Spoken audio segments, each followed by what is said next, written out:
The following morning, Sunjin looked at Minsu as she peacefully slept in his arms. He couldn't believe how much happiness she brought into his life. With her, he felt a sense of peace and calmness he had never experienced before. As she slowly opened her eyes and greeted him, he asked if she was feeling okay and if she had slept well. Minsu nodded with a smile. He pulled her closer and asked if she was craving anything, assuring her that it didn't matter what it was. He would get it for her. He even joked that if she wanted Italian pasta, he would fly her to Italy just for it. Minsu laughed and commented that he seemed more excited about the pregnancy than she was, as if he were the one expecting. Looking into her eyes, Sunjin explained that since she was his wife, her pregnancy was something they were both experiencing. He said it was his duty to ensure that both she and the baby were well taken care of and that he would be there for every step of the journey until the baby was born. Minsu looked at him with a smile, feeling lucky to have such a loving and considerate husband. She asked when they should share the good news with their families. Sunjin responded that they would tell them soon, but for now he just wanted to enjoy the happiness privately with her. He explained that once his family found out, his mother would likely want Minsu by her side every day, and he wouldn't get to enjoy her all to himself. Minsu agreed and rested her head on his chest as he gently caressed her hair. She asked when Wubin would be discharged from the hospital and mentioned that they should organize a welcome celebration for him. Sunjin replied that he wasn't sure, and perhaps Wubin needed to stay a bit longer since he had just come out of a coma.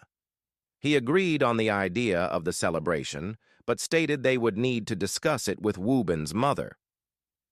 Pulling her closer, he gazed into her eyes and admitted that he felt like he hadn't spent enough time with her lately. He said he just wanted to stay in bed with her the whole day and enjoy her presence, if not more. He leaned in and kissed her, teasing her by saying he was recovering very well and that her body truly knew how to work magic. Minsu blushed and kissed him back. At the hospital, Wubin was outside getting fresh air in a wheelchair with Tiana. As she pushed him around, he complained that there was no need for the wheelchair and that he could walk on his own.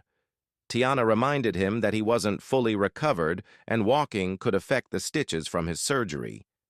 Wubin spotted a duck pond and suggested they go there, saying it looked peaceful. Tiana agreed and sat on a bench while watching him gaze at the pond. She asked how he was feeling and whether he was in any pain. Wubin replied that he was feeling much better and hoped to be discharged soon. Still looking at her, he mentioned that he wouldn't be able to take her out for dinner. When Tiana asked why, Wubin laughed and said his girlfriend wouldn't like it.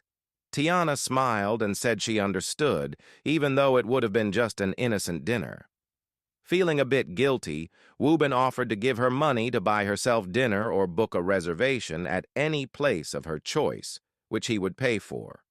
Tiana reassured him that it was okay and that he didn't need to do all that. Yuna soon arrived, greeted Tiana, and expressed her happiness at seeing Wubin enjoying the fresh air. She asked if she could take him for a stroll, and Tiana agreed, noting that she had to accompany them to ensure he was okay. As they walked, Yuna told Wubin that once he was out of the hospital, she wanted to formally introduce him to her parents.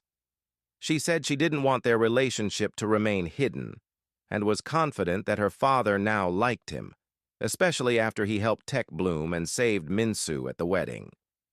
Wubin agreed and said he didn't want to miss any opportunities with her, adding that being shot and nearly dying taught him that life is too short not to go after what you truly want. Yuna, delighted by his words, hugged him and said this was what she had longed to hear. Tiana watched them from behind, admiring how lovely they looked together.